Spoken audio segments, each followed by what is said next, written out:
Jujur saya tidak siap karena saya memikirkan anak-anak yang masih kecil. Mohon maaf Pak Presiden, saya tidak siap untuk pindah ke IKN. Sejarawan J.J. Rizal mempertanyakan bukti Soekarno ingin memindahkan ibu kota Indonesia ke tengah Nusantara. Dalam Twitternya, J.J. Rizal mempertanyakan tidak ada satupun sumber primer yang bisa buktikan Soekarno kepingin pindah ibu kota. Jadi, jika tim Prabowo Gibran dan Ganjar Mahfud mendukung pindah ibu kota ke IKN, maka itu ngaku-ngaku anak ideologi Soekarno, tapi perilaku tindakannya justru bertolak belakang serta memanipulasi Soekarno. Ia mengomentari postingan dari Joel Pikar. Dan itu adalah menunjukkan Indonesia bisa memindahkan ibu kota ke tengah dari Nusantara kita. Jadi simbolisme ini sangat penting. Kita kalau bicara sekedar prioritas, bagi kami, bagi Pak Ganjar, ide besar Bung Karno, dan dalam ini Pak Jokowi menjalankan IKN adalah karena Pak Jokowi anak ideologis Bung Karno, sama seperti Pak Ganjar adalah anak ideologis Bung Karno. Dalam video tersebut, Zulfikar Amir, juru bicara Timnas Anies Baswedan dan juga Muhaimin mengatakan, jangan sampai pembangunan IKN memberatkan masyarakat. Akhirnya, banyak kebutuhan masyarakat terbengkalai akibat pemerintah fokus membangun IKN. Ia mencontohkan seperti film Hunger Games.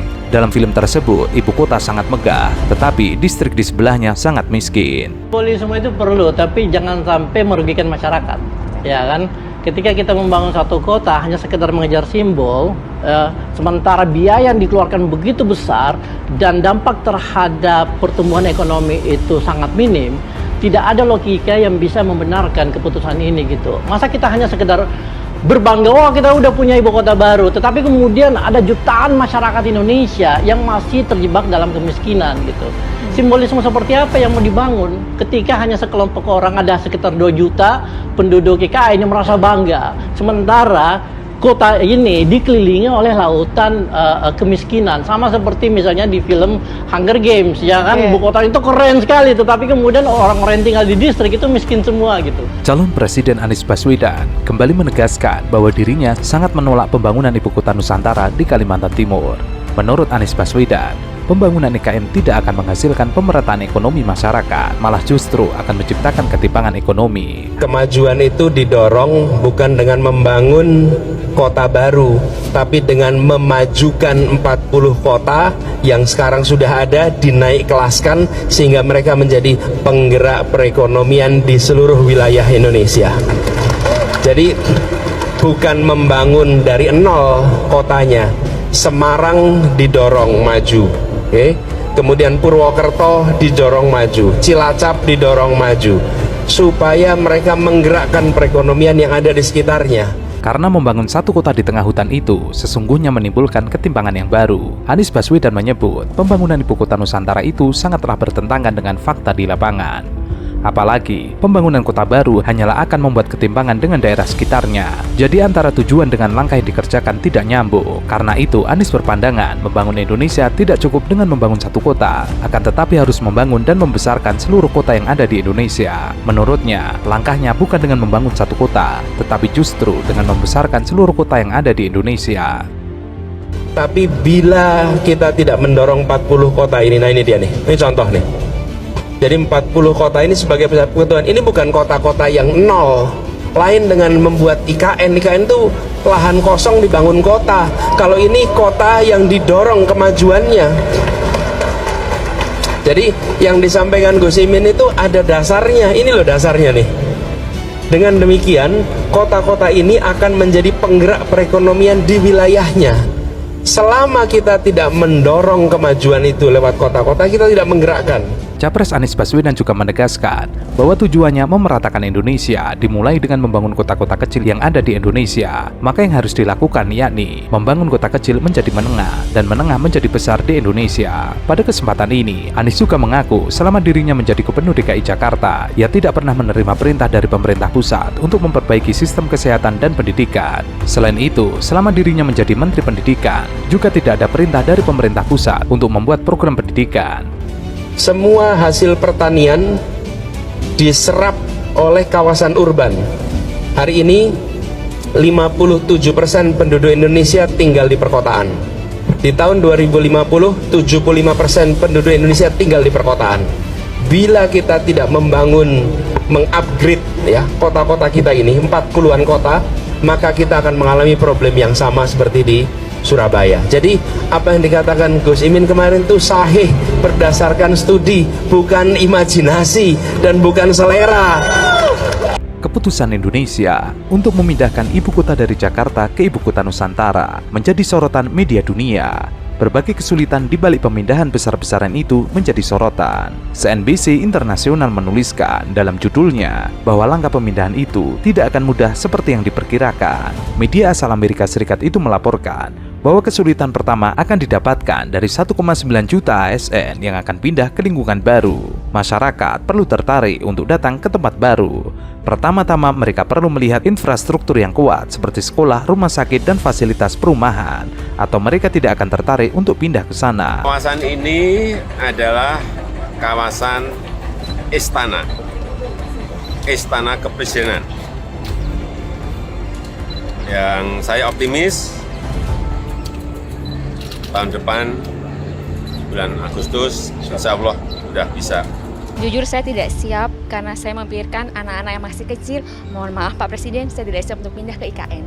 Kalau menurut saya sih pindah ke ibu kota baru itu ya siap-siap aja ya. Nah tapi kan tentunya kalau dengan persiapan pindah ke IKN kan butuh juga fasilitas yang perlu ditunjang sama pemerintah gitu. Jadinya ya kita lihat sendiri nanti gimana ke depannya nanti. Siap, saya kan ASN ini siap ditempatkan di mana saja. Untuk pindah ke IKN ya ASN, siap nggak siap sih Mbak untuk kesananya. Karena kita sebagai ASN, jadi kalau misalnya sudah ada surat perintah tugas untuk pindah, ya mau nggak mau kita harus pindah. Namun kalau misalnya disuruh memilih, karena pertimbangan keluarga, kayaknya tidak. Masalah kedua kemudian muncul dari segi pendanaan. Pembangunan Nusantara diperkirakan menelan biaya sekitar 35 miliar US dollar. Namun pemerintah hanya berkomitmen untuk menginvestasikan 20% dari dana yang dibutuhkan. Pemerintah Jokowi berharap sisa 80% pendanaan akan berasal dari investor asing. Namun ada keraguan untuk menyalurkan dana ke proyek tersebut. Dan hal ini dapat semakin menggagalkan kemajuan pembangunan IKN. Ekonom di Maybank Investment, Ju Yili mengatakan bahwa ada langkah konkret yang perlu dilakukan pemerintah dalam menarik investasi yang lebih besar menuju IKN. Tidak akan mudah bagi pemerintah untuk mendapatkan 80% investasi asing, kecuali pemerintah dapat memberikan bukti kelayakan Nusantara dan jaminan bahwa proyek tersebut akan terus berlanjut, bahkan jika pemerintah baru mulai menjabat tahun depan. Anggaran infrastruktur negara itu telah menurun sejak tahun 2017 ketika mencapai puncaknya sebesar 2,8% PDB, namun turun menjadi 1,9% PDB tahun lalu. Bruno Lanvin, Presiden Smart City Observatory di AMD Business School mengatakan, investor dari Asia Pasifik perlu mengambil inisiatif dalam berinvestasi di IKN. Pasalnya, Asia Pasifik merupakan wilayah yang menonjol, sehingga bila investor dari wilayah itu telah masuk, investor dari area lain akan mengikuti. Investor itu seperti domba, mereka suka pergi kemanapun orang lain pergi. Ini adalah keputusan sektor publik dan merupakan suatu yang perlu diumumkan oleh Presiden. Jadi setidaknya mereka yang membicarakannya harus menaruh uang mereka di mulut mereka. 800 triliun untuk penanganan kesehatan dan 500-nya itu adalah untuk PEN, pemulihan ekonomi nasional. Nggak terasa uang 1.300 triliun. Membangun ibu kota hanya 466 triliun. Kok disoal? Makanya saya bilang, kalau negara tidak mampu dengan alasan tadi, serahkan pembangunan ibu kota negara itu ke Provinsi Kalimantan Timur dan Sulawesi Selatan. Saya bangun, bisa. Asal kewenangan, berikan kesempatan. Kecil. Sementara itu, surat kabar berbahasa Inggris tertua di Jepang, The Japan Times, menyoroti rencana ambisius Presiden Jokowi membangun ibu kota negara Nusantara. Melalui Japan Stamp, media tersebut menuliskan bahwa ambisi tersebut berantakan. Tulisan itu mengilustrasikan Nusantara adalah kota metropolitan modern yang klasik, terletak di tengah kota hujan yang luas dengan kantor-kantornya yang gemerlap, bus listrik, dan penduduk yang produktif secara ekonomi. Setidaknya itulah yang digambarkan oleh brosur pemerintah. Apa yang tidak pemerintah tunjukkan dengan jelas adalah dari mana pemerintah akan menemukan 35 miliar dolar Amerika atau setara 530 triliun rupiah. Dengan hanya 18 bulan tersisa di masa jabatan terakhir, Presiden Jokowi masih secara agresif mendekati investor internasional untuk membiayai 80% proyek. Presiden berharap itu akan meningkatkan perekonomian Indonesia, memukimkan kembali jutaan orang dari Jakarta yang terancam tenggelam dan memperkuat warisan alias legasi Jokowi sendiri.